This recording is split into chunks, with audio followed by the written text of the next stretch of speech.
Ok, pessoal, muito bom estar com vocês novamente.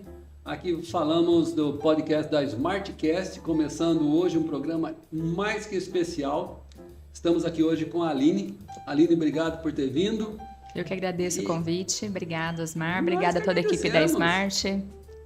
Muito bom.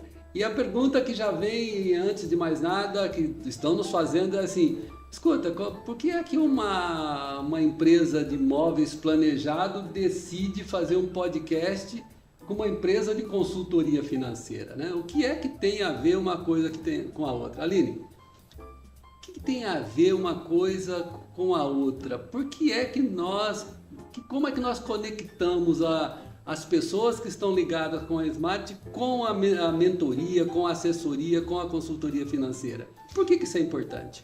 Na verdade, quando a gente pensa em imóveis, né, Osmar, a gente pensa em casa. A gente pensa em escritório, casa, em deixar um ambiente bonito, agradável, né? E hoje a gente trabalha com crédito imobiliário.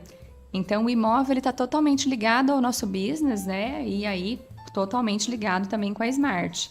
Então, uma coisa com certeza empurra a outra, né? Porque o lar, né, a casa, ele leva ele remete a essa sensação de... Nossa, não vou ler aqui. Sensação de bem-estar. Não, com certeza. Mas eu falo assim, eu quero dizer que você estar na casa te traz uma sensação boa e quando você está bem financeiramente, você consegue traduzir isso para sua casa. Porque se você não está bem financeiramente, o que acontece com a sua casa? Não sei, fica ruim? Não é? Você cria um clima ali totalmente, né? É meio intrínseco, né? Mas gera uma hostilidade, mas né? O que você está falando é que existe uma preocupação além do natural com relação às finanças, então. É isso que você está me dizendo. Que as finanças, então, elas têm um reflexo no estado de espírito, no bom humor. É isso que você está dizendo? Que as pessoas... Não, com certeza, né? Quando a pessoa está bem financeiramente, ela é uma pessoa. Quando ela está com problema, existe até um ditado popular, né? Que fala, aí que você vê que seu casamento é forte, né? Passa por uma dificuldade financeira, né? Aí que você vê se realmente tem amor ali no negócio, porque é muito difícil, né? Mas quando a Smart estava buscando a Kandai para nos ajudar, de fato, a ideia era que nós queríamos ajudar os clientes a realizar os sonhos deles.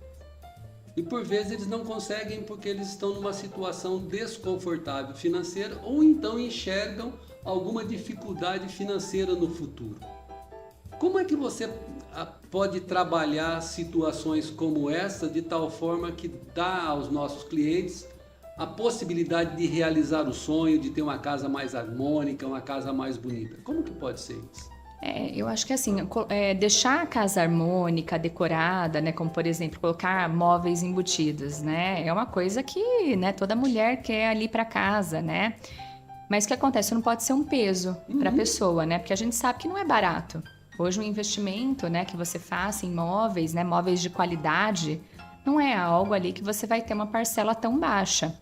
E o que acontece? Às vezes, a pessoa deixa, então, de investir nisso, que vai trazer um bem-estar para ela, porque ela tá destinando o dinheiro dela para parcelas de empréstimos caros, né? Para dívidas que ela tenha contraído, às vezes para ela, para a empresa, investimentos talvez que ela tenha feito que não tenham saído ali como planejado, escolhas que ela tenha feito, né? Que de repente demandaram investimento, problemas de saúde, né? Investimento no estudo dos filhos.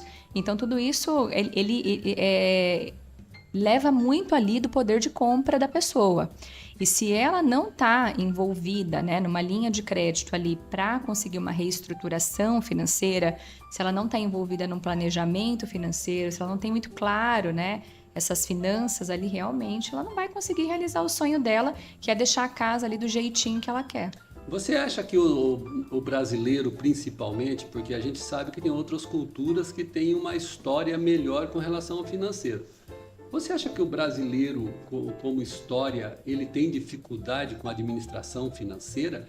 Porque você falou de dois termos que você falando eu entendo, mas é pouco comum a gente ouvir, que foi de dívida, de investimento. E você ainda mencionou assim, que investir na casa, comprando móveis, ou comprando uma casa melhor, ou fazendo uma reforma, É o investimento. Você não quer falar um pouquinho sobre, que eu acho que falta para nós, na maioria das vezes, é a compreensão do que é negociar valores para pagamento de dívidas e você levantar recursos para investimento. Você pode falar um pouquinho sobre qual que é a diferença disso? Na verdade, assim, né? Vamos supor, você vai lá e faz... é o mesmo conceito quando a gente fala de empresa, né? De custo e despesa, né? Mas quando a gente fala, por exemplo, de uma casa, né? Você tem ali um bem. E às vezes você quer reformar a casa, você quer fazer o quê? Você vai ter que contrair muitas vezes um empréstimo, às vezes né? Seja parcelando um móvel, seja ali fazendo um empréstimo direto com a sua casa em garantia, para que você consiga realizar essa benfeitoria no bem. Então, não é uma despesa. Porque, por exemplo, quando você coloca um móvel embutido, você faz um investimento ali para pintar a casa, ampliar esse móvel, ele vai se valorizar. Mas, não, elabora um pouco mais isso. Sabe por quê? Eu estou provocando isso. Pessoal, estou provocando isso porque eu acho que é essa percepção que, por vezes, falta na tomada da decisão. Às vezes, a pessoa não quer contrair um empréstimo porque esse empréstimo foi rotulado como uma dívida. Mas existem empréstimos que são para pagamento de dívida e, pelo que você está falando, são empréstimos que não são pagamento de dívida. Ele está fazendo um investimento que um dia você recupera ou você começa a recuperar imediatamente até pelo aproveitamento desse bem ou daquele serviço. É isso que você está dizendo? Sim, com certeza. Por exemplo, você pega o crédito imobiliário. Imobiliário. Hoje no Brasil, o crédito imobiliário, Osmar, ele é a menor linha de crédito, de taxa de juros, de condições, né, financeiras, é a melhor modalidade de crédito do mercado. Não, mas não. Fala devagar isso daí.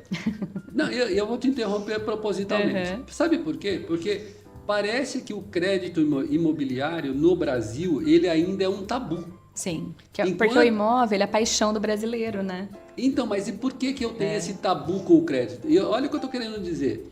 Se você conversar com um americano, não que ele goste de dever por 30 anos, ou por 25, ou por 15, mas isso não o incomoda demais. Ele sabe que para comprar o imóvel, provavelmente ele vai ter que fazer um financiamento. Mas parece que o brasileiro ainda não pensa assim, né? Muitas das vezes o brasileiro é muito resistivo ao entrar num empréstimo, é isso? Basicamente hoje a gente tem duas modalidades de crédito imobiliário. Uma é muito bem vista e outra não. Né? Então, por exemplo, todo mundo sabe do Minha Casa Minha Vida, as linhas de crédito que o governo coloca dentro do sistema financeiro de habitação, que a gente pode usar FGTS para comprar um imóvel. Então, ele não deixa de ser um financiamento, né? Uma dívida que o cliente vai contrair, mas as pessoas veem o financiamento com bons olhos. Não, eu vou comprar uma casa financiada para eu morar, né? Mas, quando a gente fala, por exemplo, para um cliente que já está endividado, por exemplo, ele deve no cheque especial, ele deve no cartão de crédito, ele deve empréstimos que ele fez consignado no banco, ou fez empréstimos para investir na empresa dele, e ele está com muitas parcelas. A gente tem uma modalidade de crédito imobiliário que é o Home Equity. Você já ouviu falar do Home Equity? Eu já ouvi falar, mas não no Brasil. No Brasil é a primeira vez que eu ouço isso. A gente tem o Home Equity no Brasil, ele é super pouco explorado, né, aqui no Brasil, mas é uma linha de crédito que a gente tem taxas a partir de 0,99, cliente paga em até 20 anos, com carência. Mas eu não entendi. Eu acho que eu entendi, mas eu queria que ficasse mais claro para quem está nos ouvindo, porque essa informação é importante. Vamos imaginar que o cliente, então, quer fazer um crédito imobiliário, ou comprar uma outra casa, qualquer que seja, mas ele tem um conjunto de outras dívidas.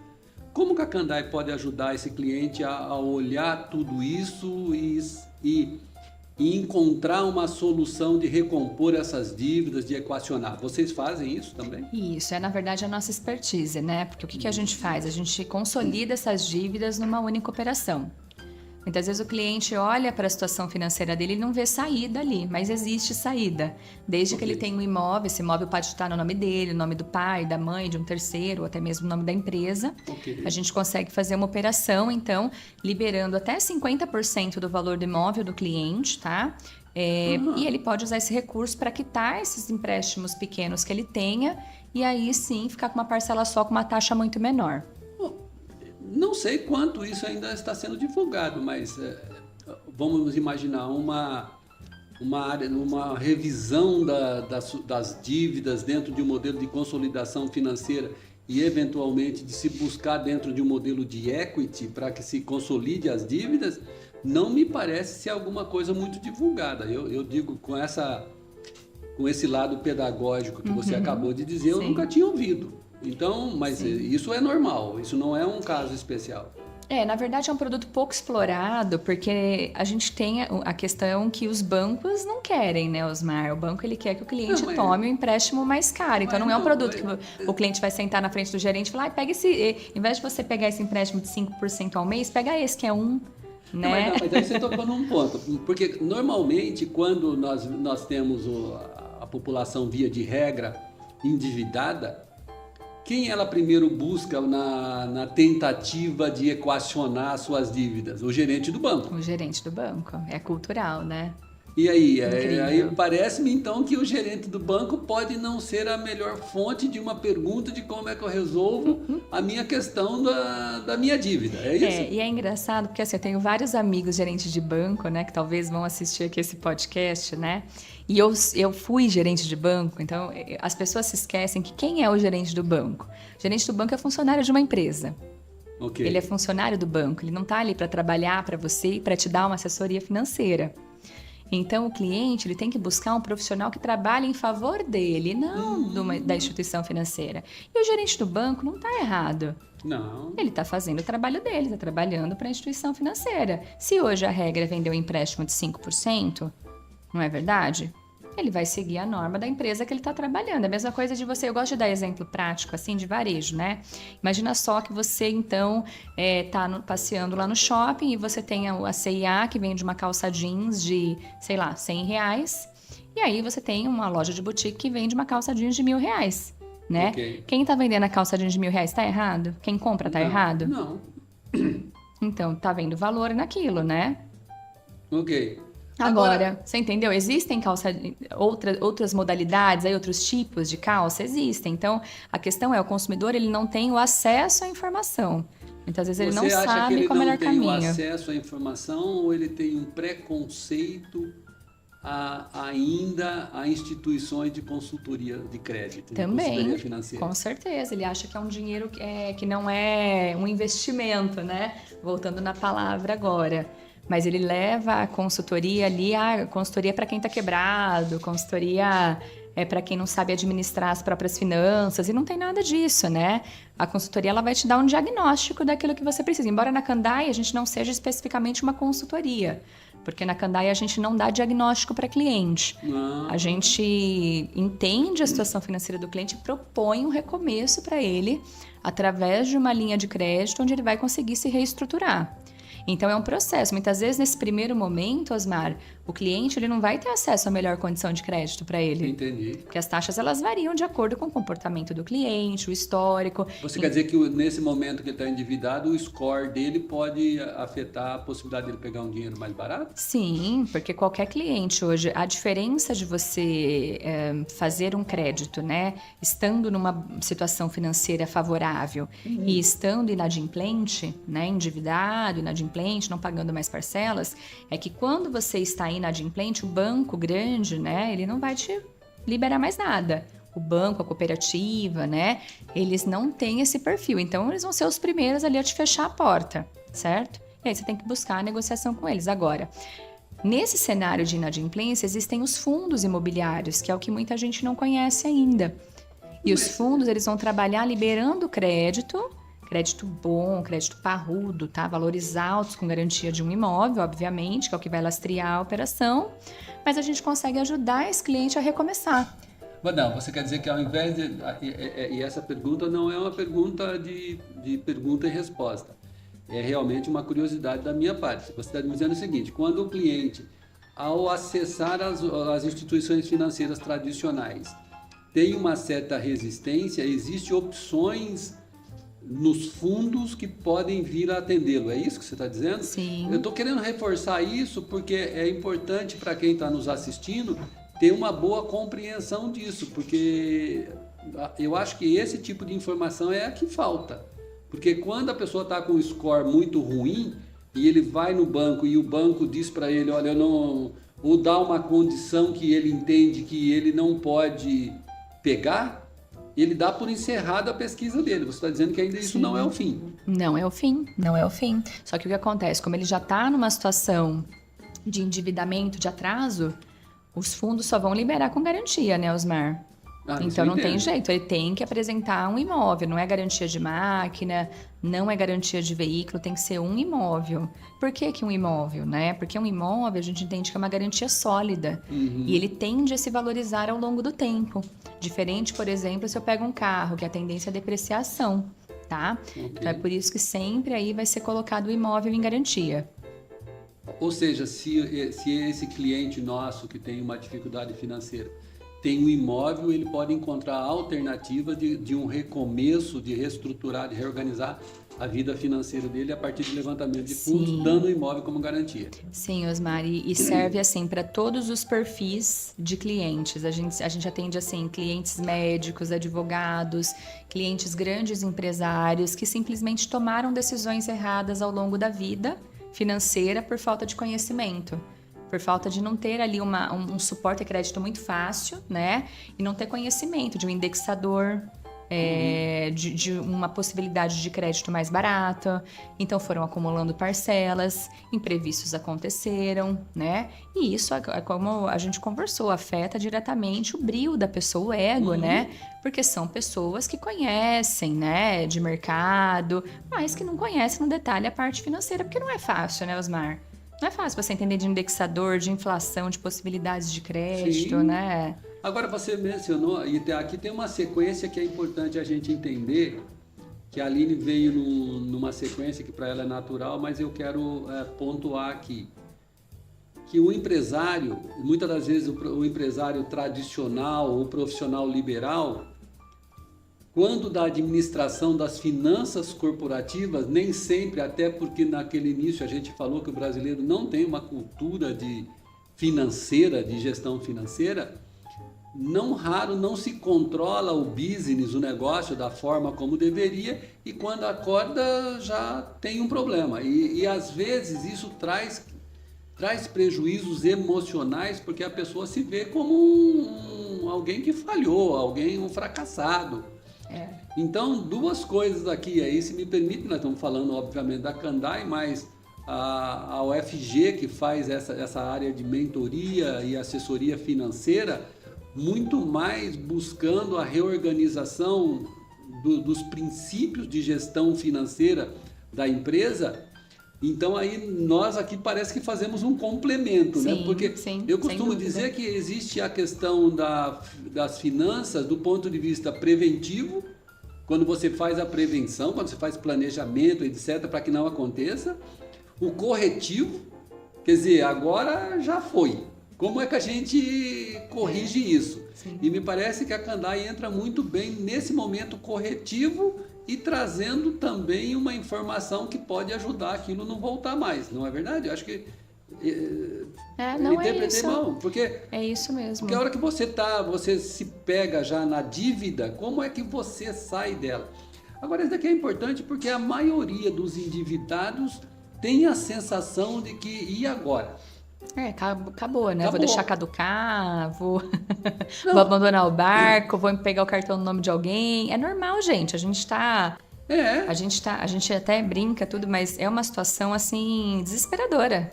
Quem já passou por isso sabe, é desesperador, não tem outra palavra. Porque você perde o sono, você acorda de madrugada, sua família é impactada, você começa a achar que as coisas não têm mais saída para você. Isso trava o seu trabalho, a sua produção no momento onde você precisaria cada vez mais entregar o teu melhor para conseguir ter mais rendimentos. Então é desesperador, então não é o fim. Eu acho que a gente vem assim para deixar um recado importante de que não é o fim, é só uma parte, né? Desde que o cliente saiba recomeçar, conte com empresas sérias, né? Para esse recomeço, porque também tá cheio de malandro por aí, né? Então a gente tem que tomar muito cuidado com isso. A galerinha que manda o WhatsApp, aí tem um crédito aqui para você que tá negativado de 20 mil, de 30 mil, faz um Pix de não sei quanto. Gente, isso é golpe, né? Então, assim, não acreditem em nada que é muito fácil, né? Fazer o crédito imobiliário hoje, Osmar, por exemplo, para um cliente que está buscando uma reestruturação financeira, seja ele uma pessoa física uma pessoa jurídica, é extremamente trabalhoso. A gente tem que buscar processos judiciais, endividamento, analisar relatórios Bacen desse cliente histórico dos últimos 12 meses, para a gente conseguir entender para onde esse cliente está indo, de onde ele veio, para apresentar esse cliente para um fundo, apresentar a garantia, para daí sim a gente conseguir ter sucesso na aprovação.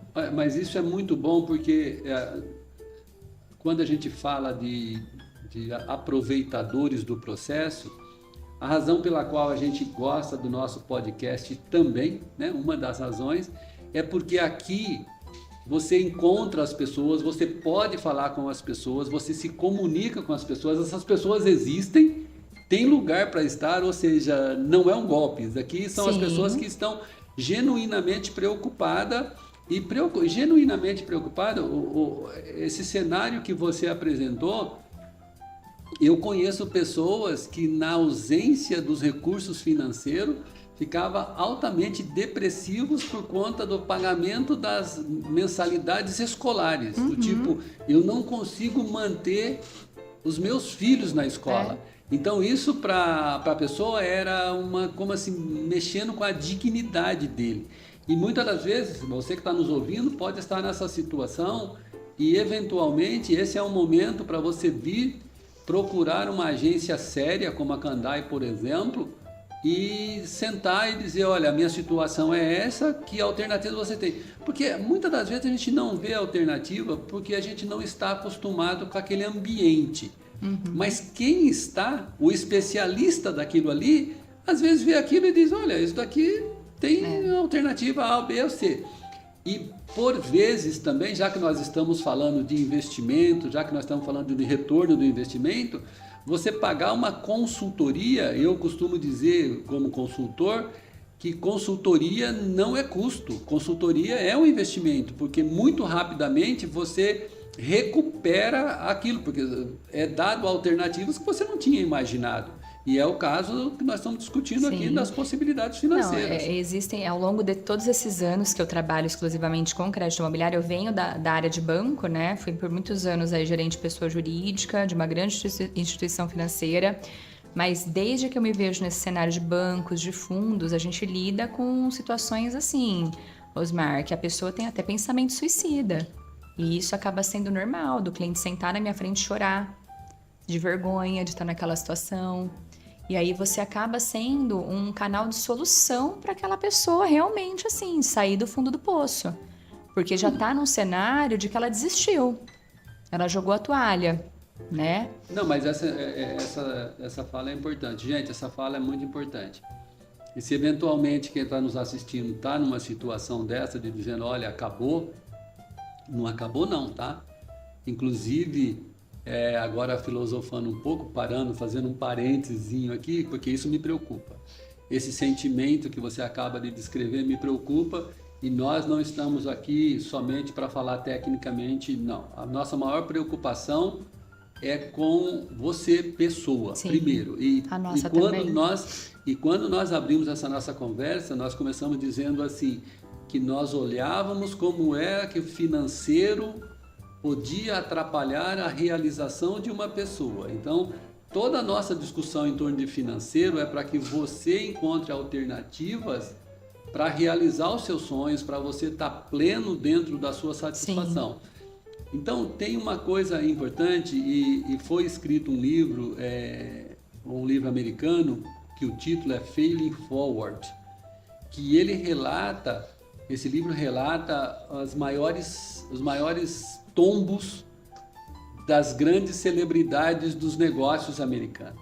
Então, se você hoje está numa situação que você eventualmente entrou numa dívida, você está numa situação de inadimplência, e nós ficamos, antes de começar aqui, nós ficamos discutindo o que era um superendividado, o que era um endividado, o que era um inadimplente e o que era um apertado. Sim. E aí você que está aí, qual desses você se classifica? Você é um superendividado, um endividado, um inadimplente ou um apertado? Depois nós vamos falar um pouquinho disso. Mas, dentro desse livro do Failing Forward, ele diz assim que não importa a situação que você está hoje, você tem que manter a serenidade, buscar alternativas de solução, porque hoje, será passado amanhã.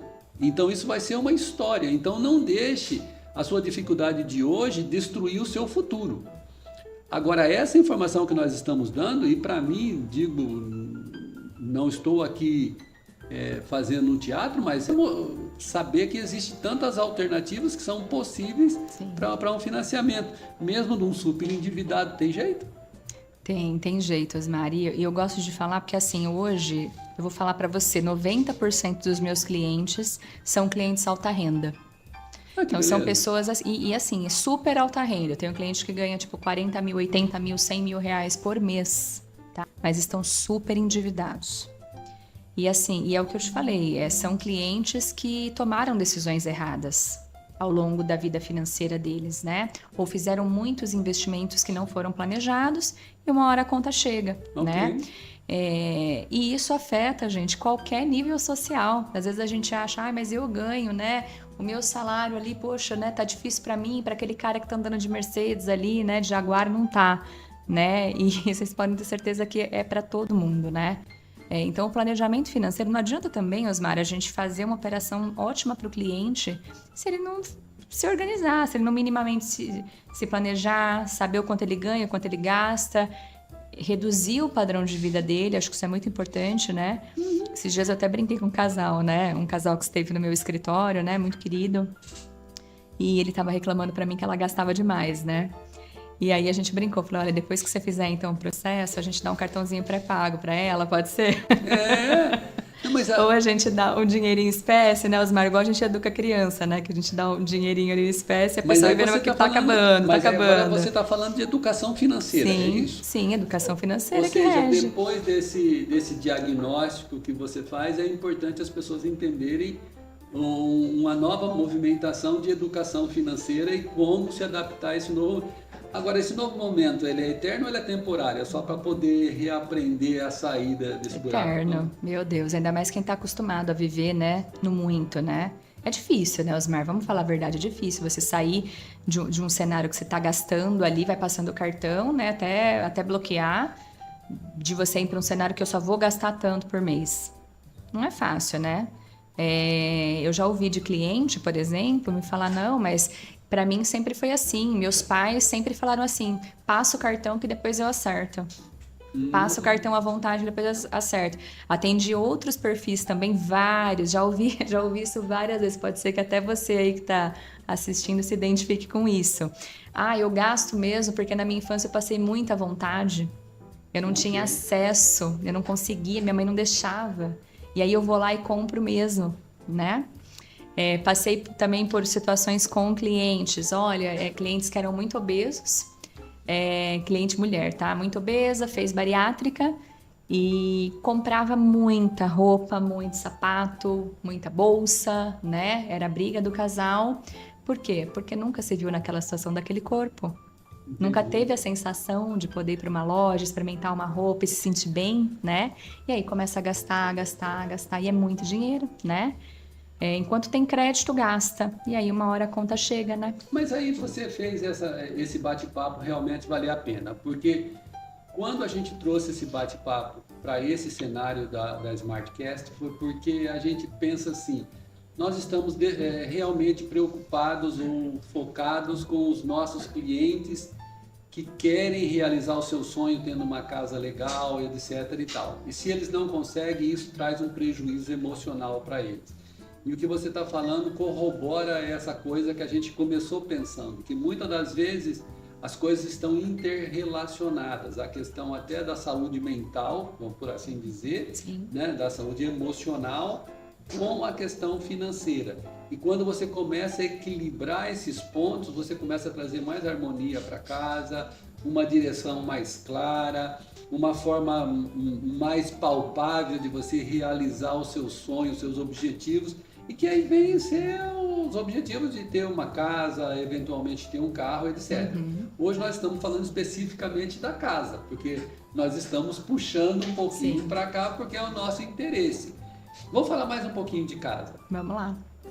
As pessoas, então, que entenderam agora que o financiamento imobiliário não é esse bicho que pode ter pensado, como pode fazer para começar a olhar para vocês e dizer, quero conversar a respeito de comprar uma casa financiada? Como é que faz isso?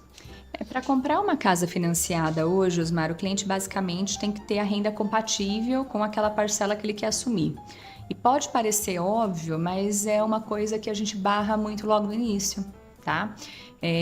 Ao invés, muitas vezes, né, do cliente ter esse planejamento, né, ter as receitas muito claras, as despesas muito claras ali e saber o quanto ele consegue pagar de parcela, ele manda ali a proposta dele, né, a ficha de consulta e fala, vamos ver quanto é que aprova, né?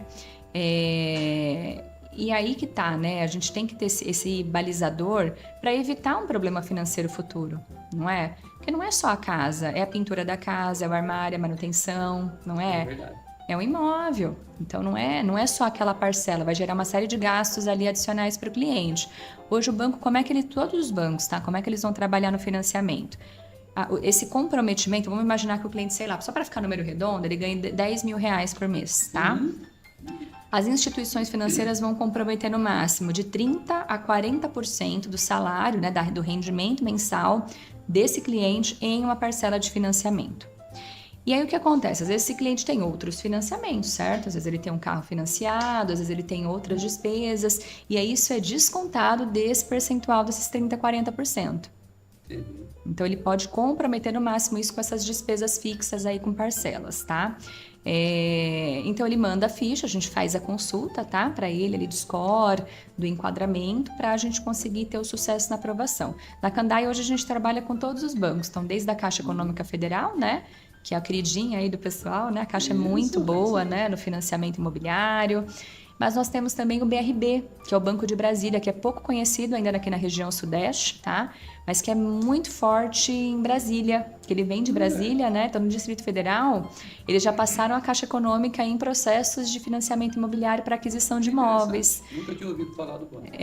Eles são muito fortes no crédito. E a taxa deles, para a modalidade SBPE, ou seja, aquele cliente que saiu do Minha Casa Minha Vida, imóveis acima de R$350.000, ou um cliente que tem uma renda ali que ultrapasse o Minha Casa Minha Vida, esse cliente ele tem condições no Banco de Brasília melhores do que na Caixa Econômica Federal. Muito interessante. Então, é essa a diferença, né? Quando você vai para uma assessoria, você consegue ter as informações, porque a gente está no meio, né? Isso. Que você no Google não vai ter tão facilmente, Mas né? essa parte é importante da assessoria, porque eu tenho casos reais, não aqui, né? Mas essa é uma experiência que eu vi fora, de alguém que comprou uma casa financiada, passou por todo o processo de aprovação do crédito, foi aprovada e agora estava esperando o dia do chamado closing. Closing é o dia que você vai assinar para pegar a posse da casa. E essa pessoa, nesse período que demora mais ou menos 60 dias em alguns casos, ele agora tudo aprovado, tudo certo, só estava correndo a documentação, vamos dizer, da escritura, que é o DID, né? E ele se empolgou e comprou um Porsche. Nossa, fez uma dívida. E no dia do closing, porque no dia do closing, o closing americano senta ao redor de uma mesa, do lado dos compradores, do outro lado dos vendedores e um advogado que ele intermedia as conversações de documentação e tal. E o advogado falou assim, nós vamos ter que suspender a reunião porque o fulano de tal... Porque o que aconteceu? Quando ele comprou o Porsche, ele colocou uma prestação... Comprometeu a renda dele. Comprometeu a renda. Sim, acontece no Brasil também. E isso aqui é um fato, tá? Isso aqui que eu estou cantando não é uma história, é um fato. É um fato. Ele perdeu a casa na mesa do closing. Poxa vida, não. Olha a frustração, né? Então, você imagina a frustração, porque essa Podia ter pessoa esperado um pouquinho mais, essa pessoa né? tinha mentalizado ele com a casa nova e um Porsche novo. Agora ele ficou com o Porsche novo, mas Sem ficou a sem a casa. casa. Mas isso tudo, né, Aline, faz parte dessa questão da necessidade de se aprender a gerir a questão financeira que a gente estava falando da educação. Né? Mas aí, às vezes, eu acho também que foi até erro da assessoria de não ter orientado o cliente, mas ele não né? tinha assessoria. Por isso que eu digo, não, ele não tinha. Ele comprou, isso, então.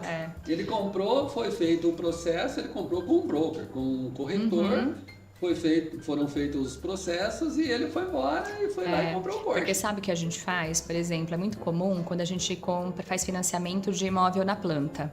Então você compra aquele imóvel, o imóvel vem pelado, né? Não vem com piso, com revestimento, assim, nada, né?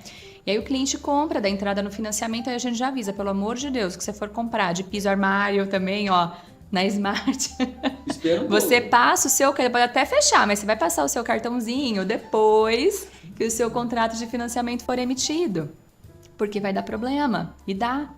Então não Mas é pode. importante, a Smart também não quer que ele tenha problema. Então, venha fazer o seu Então já móvel. avisa, ó, já Não, avisa o cliente. não, mas É para o seu apartamento você vai financiado, fazer, então mas você vem espera um aqui, pouquinho. conversa lá com a Franciele, conversa com o pessoal de como que vai pagar para não Sim, atrapalhar a sequência de crédito. Não, mas sim. isso daqui, não, a gente faz assim brincando porque o clima é legal. Mas traga esse tipo de conversa que a Smart está pronta para ouvir e Sim. colocar isso dentro de uma sequência de tal forma que não atrapalhe a Enquanto aquisição, financiamento, absolutamente. isso, porque enquanto financiamento, o que impacta? O sistema financeiro. Então, se ele for na Smart, por exemplo, ele financiar direto uma entrada, então eu vou te dar uma entrada agora e daqui a pouco eu te passo um cartão, etc, e tudo bem, né? Mas se ele já lá na largada faz um empréstimo para pagar o imóvel planejado, né? Esse tipo de... Aí dá problema. Porque aí envolve o entra sistema na financeiro. contabilidade do financeiro dele. Não, porque daí entra no sistema financeiro. Toda Entendi. vez que eu contraio uma dívida em instituição financeira, aí não adianta, entra no comprometimento. Agora, se tem um carnê, não sei se é o caso da Smart, né? Depois a gente precisa falar umas formas de pagamento, mas se tiver, né, algum tipo de pagamento assim direto, aí não entra, né? Muito interessante, muito interessante. Aline, o que mais que nós podemos falar sobre que você traz de novidade? Porque você trouxe um monte de novidade, um monte de coisa. Por exemplo, o Banco BRB, eu não sou tão ignorante assim com relação ao sistema Sim. financeiro e às instituições, mas não ficava claro que um banco tivesse num posicionamento desse. O que mais de novidade tem aí de alternativas que pode ajudar o pessoal que está vendo esse podcast a viver com as suas dívidas, a se educar para não ter mais dívida? Que dicas você dá a partir dessa sua experiência de algum tempo no mercado? Eu acho que a gente vive uma era agora, né, que é uma era muito de internet, onde as informações são muito erradas, né? Deixa eu fazer um parênteses, desculpa interromper. Pessoal, isso daqui que a Aline começou a falar que eu mal educadamente interrompi é um fato. E aqui eu vou fazer um desabafo. Eu tô cheio de escutar um monte de gente falando um monte de coisa que não vai para lugar algum. É por isso que nós aqui concordamos no seguinte: nós queremos trazer para vocês informações que são factíveis, coisas que são possíveis e que são claras e que são honestas. Esse aqui é a base da nossa conversa, ser útil para você. Desculpa, Aline, mas era que eu precisava... Porque é verdade. Sim. Tem um monte de gente terceirizando informação na internet de assuntos que são terceirizados.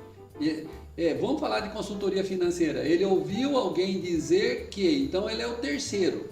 Hoje não, hoje nós estamos falando com a consultoria de alguém que está na linha de frente com todos os bancos, falando diretamente. Essa é uma outra conversa e é isso que eu quero pontuar como valor para quem está nos ouvindo, porque nós não queremos e não seremos aquele pessoal que vem chutar coisa aqui. Desculpa, Sim, mas era só para... Sim, mas é isso que me dói, né? Porque eu acho que a gente vive uma época, né, que ficou engraçado você dever. Por exemplo, assim, né? Você entra você entra no Instagram de alguém famosinho, eu comprei essa bolsa, a culpa é que o cartão passou. Não é culpa minha, porque daí eu pago quando der. Eu pago se der. A minha ignorância é que eu nunca tinha ouvido isso, mas tudo bem, existem, né? As meninas devem conhecer, né, de quem eu tô falando, né? Então, gente, e o que acontece no fim do dia? A gente sabe que isso é mentira. Porque você que está assistindo a gente encosta a cabeça no travesseiro e sofre, porque você não consegue pagar. Então, e por que as pessoas fazem você gastar e achar engraçado? Porque elas querem te vender. Então, a gente entra numa teia de capitalismo tão selvagem e severo que te leva a uma situação de endividamento que você é a vítima. Porque daí você vai, compra, não consegue pagar. E você vai aonde? No banco. Aí o banco lucra, pega teu dinheiro, aí você tá devendo pro banco. Aí você não consegue pagar, porque daí você parcelou o cartão, parcelou no banco para pagar o cartão. Aí você vai, gasta no cartão de novo, tá devendo no cartão, no banco, que era para pagar o cartão, aí faz outro empréstimo, aquilo entra um cheque especial, né? E isso vira uma bola de neve, né? Então, essa banalização da seriedade que é o financeiro me enoja às vezes, sabe? Porque destrói, gente. Eu já vi, assim, inúmeros... Eu atendi, inclusive, clientes, né? Gente, assim, cliente na sexta-feira ele infartou no sábado. sabe assim, de problema financeiro. Então é sério, né? A gente vive uma banalização muito grande. Então, assim, toma cuidado com esses Instagrams que, vou limpar seu nome. Ai, gasta mesmo. Como você vai ter um cartão Black? Ai, como é que você consegue um limite assim, assim, assado no banco? Sabe? Não é assim que você vai enriquecer.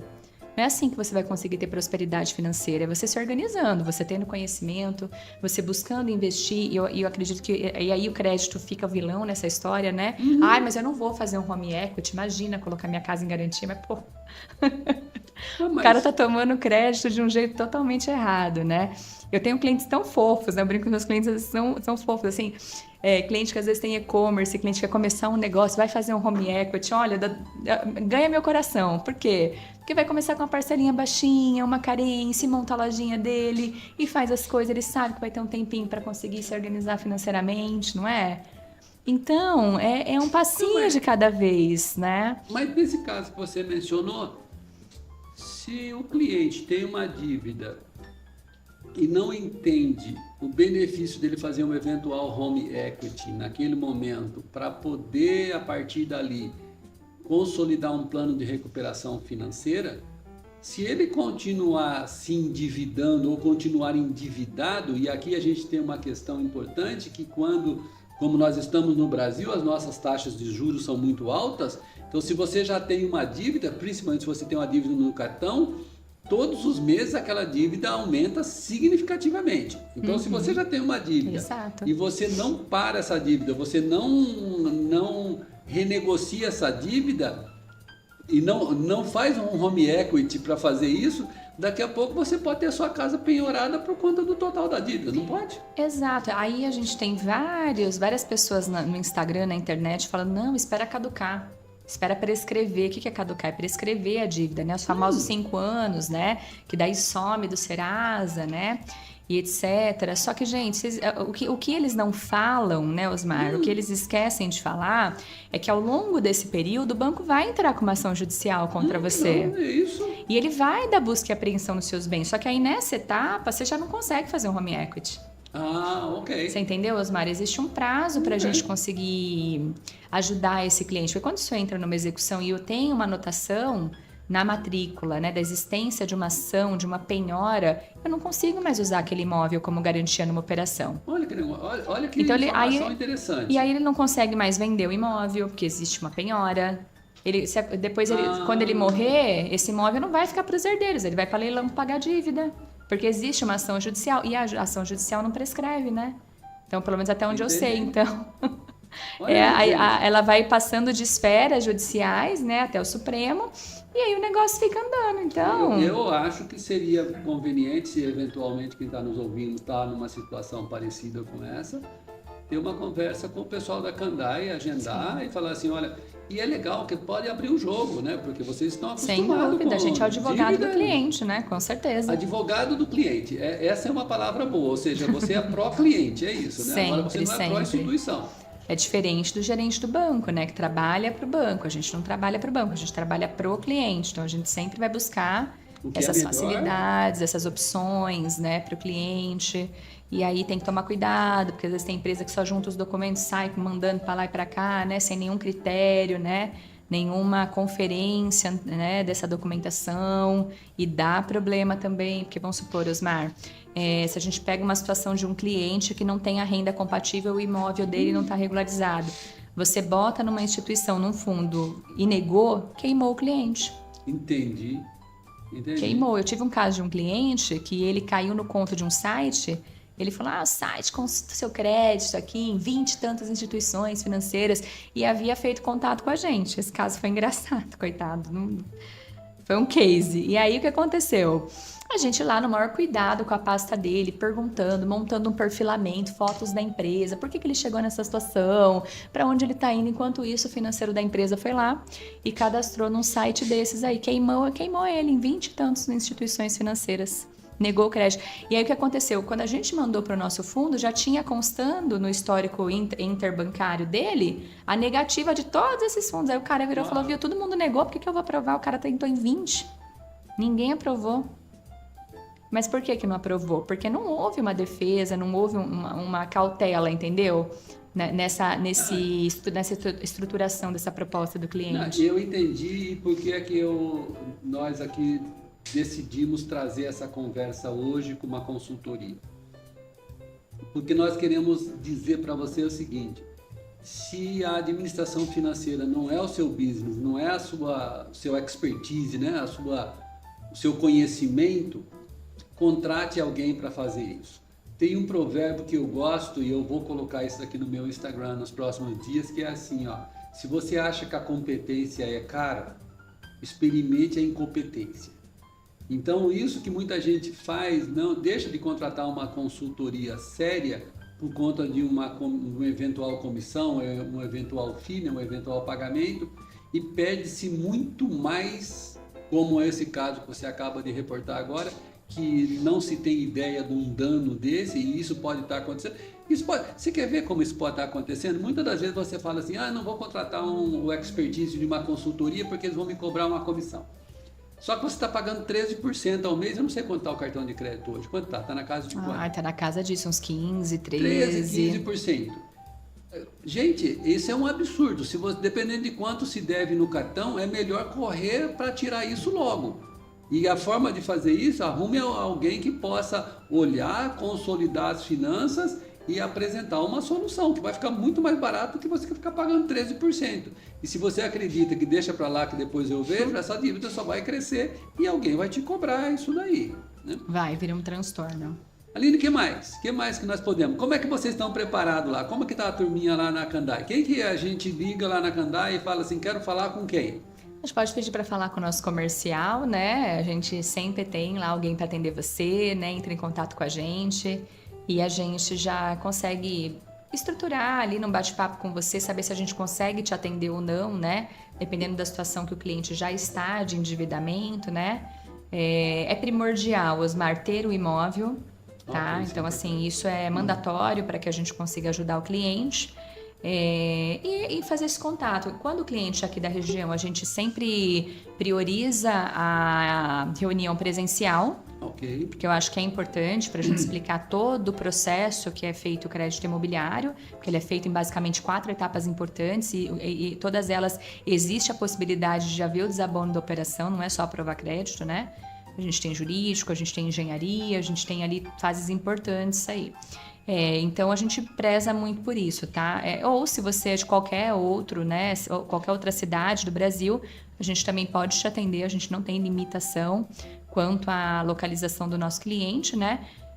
Imóveis, né? A gente aceita em cidades acima de 50 mil habitantes, mas o cliente ele pode estar em qualquer local do Brasil, mas o imóvel tem que estar em cidades acima de 50 mil habitantes. Ou se for uma cidade com menos de 50 mil habitantes, por exemplo, Campos do Jordão, Bertioga, ali, Riviera, né? A gente aceita por ser balneário, né? Cidades turísticas a gente também pega. Uma mensagem final para a gente encerrar esse bate-papo, que depois eu vou fazer um bate-papo que eu fiquei aqui pensando como é que eu vou fechar isso daqui. Eu acho que é pensar que quando você tem um problema, você tem que pensar nesse recomeço.